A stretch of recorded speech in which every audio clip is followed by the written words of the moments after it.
बिस्मिल्लाहिर्रहमानिर्रहीम। नाज़रीन अस्सलाम वालेकुम, मैं हूँ इमरान वसीम। नाज़रीन, इस प्रोग्राम में चंद बड़ी अहम ख़बरें आपके साथ हम शेयर करने जा रहे हैं। एक ख़बर तो नाज़रीन ये है कि साबिक़ वज़ीर आज़म इमरान ख़ान साहब ने अपनी सियासी हिकमत अमली को रिवाइज़ किया है।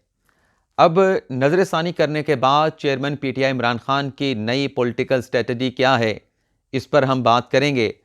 और फिर जो फ़र्क है, यानी रवियन करने से पहले ख़ान साहब की जो सियासी मनसूबाबंदी थी और रवियन करने के बाद जो ख़ान साहब की सियासी पेशबंदी है, इसमें फ़र्क क्या है। यानी ख़ान साहब ने दो अपने पॉलिटिकल प्लान बनाए। एक पहले बनाया गया, फिर उसमें रवियन की गई।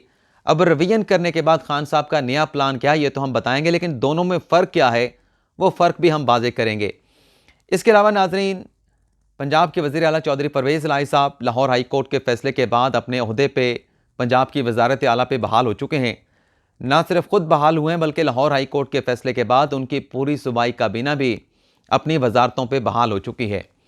अब इस अदालती फैसले के बाद वो कौन सी शख्सियत हैं कि परवेज़ इलाही साहब वज़ारत आला पर बहाल होने के बाद उस शख्सियत की मिन्नत समाजत में मसरूफ़ हैं। अब वो शख्सियत कौन है, उनका नाम भी आपके साथ हम शेयर करेंगे, उनका नाम आपको बताएंगे और फिर वजह भी आप नाज़रीन को बताएंगे कि क्या वजह है कि वज़ारत आला पे परवेज़ इलाही बहाल होते हैं, लेकिन एक शख्स की मिन्नत समाजत उनकी जानिब से शुरू कर दी गई है। तो ये क्या माजरा है, इस पर भी आप नाज़रीन के साथ डिटेल शेयर करेंगे। और एक ख़बर जहांगीर तरीन साहब से मुतल्लिक है। पाकिस्तान तहरीक इंसाफ के साबिक रहनुमा, मुनर्रफ रहनुमा, साबिक सेक्रेटरी जनरल, वो आइंदा आने वाले दिनों में पाकिस्तान की सियासत में क्या किरदार अदा कर सकते हैं और इस किरदार का किसको फ़ायदा किसको नुकसान पहुँचेगा, इस पर भी हम बात करेंगे। लेकिन नाज़रीन, गुफ्तगू का आगाज़ करेंगे आज के अपने प्रोग्राम की चौथी ख़बर से। और ख़बर नाज़रीन ये है कि सुप्रीम कोर्ट के हुक्म पर जो सहाफ़ी अरशद शरीफ के कत्ल की तहकीकात के लिए स्पेशल GIT बनाई गई थी, उस GIT की जानिब से एक नामवर सहाफ़ी को तलब कर लिया गया है। अब वो सहाफ़ी कौन है, उनका नाम भी आपको बताएंगे, लेकिन उससे पहले उन सहाफ़ी को किस हैसियत में स्पेशल GIT की जानिब से बुलाया गया है, इस हवाले से जो सहाफ़ी को समन जारी किया गया है, उसका मतन मैं अभी आप नाज़रीन को पढ़ के सुनाऊंगा और इसमें उस सहाफ़ी का नाम भी है। और इस मतन से ये वाज़ेह हो जाएगा कि उस सहाफ़ी को किस हैसियत में मुश्तरका तहकीकाती टीम अपनी इंक्वायरी में तलब कर रही है। अब ये नाज़रीन मेरे पास मतन है। इस मतन में नाज़रीन ये लिखा गया है कि आपको पाबंद किया जाता है कि बसिलसिला तफ्तीश व इंक्वायरी मुकदमा नंबर 987/2022 मोरखा 6/12/2022, ये 6 दिसंबर 2022 को सुप्रीम कोर्ट के हुक्म के ऊपर अरशद शरीफ के कत्ल का मुकदमा इस्लामाबाद के थाना रमना में दर्ज किया गया था। आगे नाज़रीन इस मतन में लिखा गया है कि थाना रमना इस्लामाबाद आप कल मोरखा 26/12/2022 यानी कल पीर के रोज़ जो है बवक्त 11 बजे SGIT स्पेशल मुश्तरका तहकीकाती टीम के रूबरू conference room central police office police headquarter sector H11 Islamabad हाज़िर आएँ, यानी हाज़िर हो जाएं। बाबत वक़ुआ आपके पास अगर कोई मालूमात या दीगर मादी शहादत है तो वो भी अपने हमरा लाएँ। तो ये सहाफ़ी नाज़रीन हसन अय्यूब साहब हैं, जो सोशल मीडिया पे हमें ख़ासे ज़्यादा मुतहरिक दिखाई देते हैं। ख़ास तौर पे जब ये अदम एतमाद की तहरीक का मामला आया, उसमें भी ख़ासे मुतहरिक दिखाई दिए। बहुत ज़्यादा ख़बरें और बड़ी बड़ी ख़बरें सहाफ़ी हसन अय्यूब ने अपने ट्विटर अकाउंट के ज़रिए अपने फॉलोअर्स के साथ शेयर की। और अरशद शरीफ के मामले के ऊपर भी इन्होंने कुछ इंटरव्यूज़ दिए। तो ग़ालिबन इस केस में तहकीकात के हवाले से SGIT की जानिब से शहादत के लिए जो है वह सहाफ़ी हसन अय्यूब को कल 11 बजे मदऊ किया गया है। अब क्या इनसे सवालात होते हैं, क्या इनसे पूछा जाता है, या हसन अय्यूब अपने साथ क्या शवाहिद या ऐसे कोई दस्तावेज़ात लेके जाते हैं जो GIT को मामून साबित हो सकते हैं, इस हवाले से कुछ कहा नहीं जा सकता। लेकिन नाज़रीन, ये जो तलबी का समन है, ये इंस्पेक्टर मियां Mohammad Shahbaz incharge investigation Ramna circle Islamabad की जानिब से जारी किया गया है। अच्छा, एक तो ये खबर होगी नाज़रीन। अब आ जाते हैं कि लाहौर हाई कोर्ट के फैसले के बाद परवेज़ इलाही साहब किसकी मिन्नत समाजत में मसरूफ़ हैं। वैसे तो होना तो ये चाहिए था कि परवेज़ इलाही साहब वज़ारत आला से बहाल हो चुके हैं। बहाली से पहले तो मिन्नत समाजत बनती थी कि किसी तरीके से कोई ऐसा चक्कर चल जाए कि वो दोबारा से अपनी वज़ारत आला पे बहाल हो जाएँ, उनकी काबीना बहाल हो जाए। लेकिन बहाली के फैसले के बाद यह मिन्नत समाज बात बड़ी अजीब से लगती है। और अजीब सी नाज़रीन क्यों ना लगेगी, क्योंकि लाहौर हाई कोर्ट का जो तहरीरी फैसला है उसमें गो के एक 11 जनवरी तक की एक डेडलाइन दे दी गई है, एक तारीख मुकर्रर कर दी गई है और 3 हफ्तों का वक्त है परवेज़ इलाही साहब के पास। और 3 हफ्तों में परवेज़ इलाही साहब ने ऐवान से पंजाब असम्बली से एतमाद का वोट लेना है। अब ये लाहौर हाई कोर्ट तक मामला जाने से पहले और इमरान खान साहब की जानिब से 23 दिसंबर की डेडलाइन देने से पहले, यानी वो डेडलाइन करीब आने से पहले, एक पंजाब की सूबाई काबीना का इजलास हुआ था। आप नाज़रीन को वाक़या याद होगा कि उस सूबाई काबीना के इजलास में परवेज़ इलाही साहब ने, जो पाकिस्तान तहरीक-ए-इंसाफ के रहनुमा हैं, मिनिस्टर थे सूबाई काबीना में हसनैन दरीशक साहब, उनके साथ परवेज़ इलाही साहब की तकरार हो गई। और तकरार इस नुक्ते पे हुई कि हसनैन दरीशक साहब ने कहा, बिल्कुल वो वैलिड पॉइंट उठा रहे थे परवेज़ इलाही के सामने, कि अगर आपने सूबाई काबीना के इजलास में मेरी वजारत से मुतल्लिक़ कोई एजेंडा शामिल करना है तो कम अज़ कम हमें वो एजेंडा दिया तो जाए, हमारे साथ मुशावरत की जाए, उसको मामले को एजेंडे में शामिल करने के लिए हमें एतमाद में लिया जाए। यानी मैं अपनी वजारत का मिनिस्टर हूँ, मेरी वजारत से मुतल्लिक़ कोई मामला आप एजेंडे में शामिल कर रहे हैं तो मुझे आप बाईपास किए बगैर उस मामले को जो कि मेरी वजारत से जुड़ा है आप कैसे एजेंडे में शामिल कर सकते हैं। तो इस मामले के ऊपर वज़ीर आला परवेज़ इलाही और वज़ीर हसनैन दरीशक के दरमियान जो है वो इतनी तकरार हुई कि परवेज़ इलाही साहब ने कहा कि मेरे साथ तकरार ना करें, काबीना में जो तकरार करेगा या जो तकरार करना चाहता है वो इजलास से उठ के बाहर चला जाए और इस्तीफ़ा दे दे। तो उस तकरार के वाक़े के ऊपर इतने मायूस हुए या बरहम हुए हसनैन दरीशक साहब कि उन्होंने अपना इस्तीफ़ा जो है वो लिख के परवेज़ इलाही साहब को भिजवा दिया था। और ये खबर भी सामने आई, परवेज़ इलाही से खबर सामने आई थी कि मैंने फौरी तौर पे वो इस्तीफ़ा एक्सेप्ट कर लिया। लेकिन आज चूँकि परवेज़ इलाही साहब को ऐवान से एतमाद का वोट लेना है और एतमाद का वोट लेने से पहले ज़ाहिर सी बात है कि तमाम अरकान को राज़ी करना है और इस बात पे राज़ी करना है कि जब एतमाद का वोट लेना है तो आपने मुझे एतमाद का वोट देना है, आपने मेरे साथ चलना है, मुझको सपोर्ट करना है, मेरे नंबर पूरे करने हैं।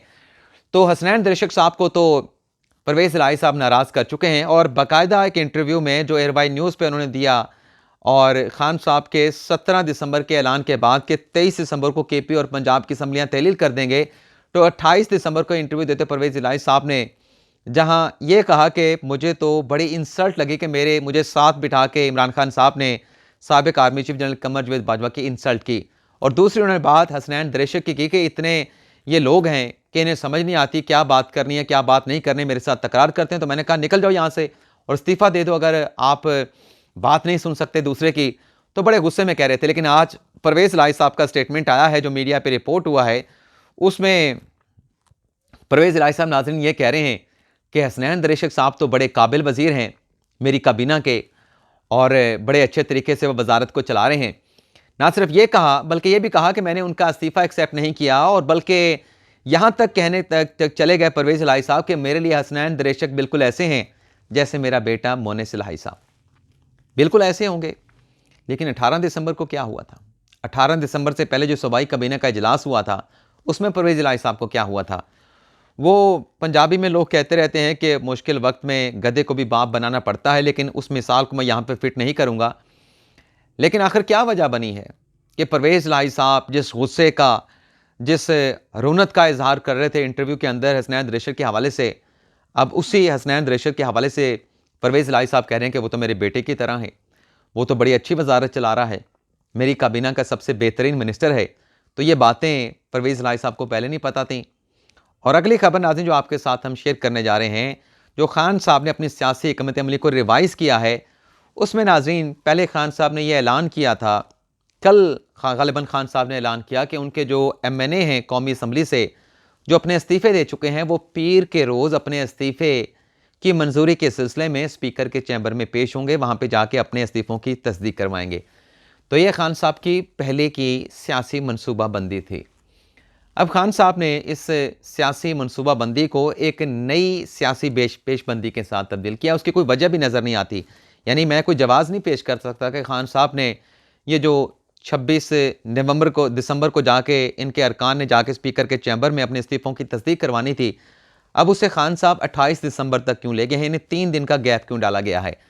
अब नई प्लानिंग खान साहब ने यह की है कि जितने भी MNA हैं पाकिस्तान तहरीक-ए-इंसाफ के जो PTI के टिकट के ऊपर मुंतखब हुए हैं, वो सबसे पहले 28 दिसंबर को KP हाउस में इकट्ठे होंगे, वहाँ पे बाकायदा एक मीटिंग होगी, एक इजलास होगा, खान साहब उस इजलास से वीडियो लिंक के ज़रिए खिताब करेंगे और फिर उस खिताब के बाद जितने भी पीटीआई के एमएनए हैं वो कौमी असम्बली के स्पीकर के सामने पेश होकर अपने इस्तीफ़ों की तस्दीक करवाएंगे।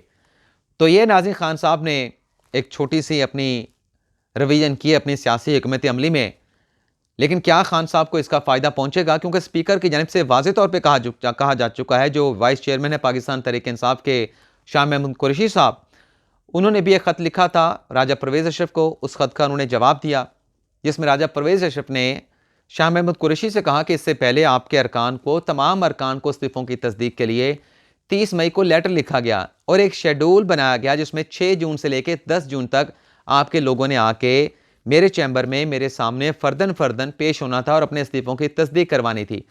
तो आपका तो कोई बंदा पेश नहीं हुआ, तो लिहाजा राजा परवेज़ अशरफ ने शाह महमूद कुरैशी साहब से कहा, जो ख़त लिखा गया, कि आप अगर अपने इस्तीफ़ों की तस्दीक चाहते हैं तो आपके लोग जो है वो एक-एक करके आ जाएँ और आके अपने इस्तीफ़ों की तस्दीक करवाएँ। और साथ में उन्होंने कहा कि इस्तीफ़ा जो भी रुकन आए उसके हाथ का लिखा इस्तीफ़ा होना चाहिए।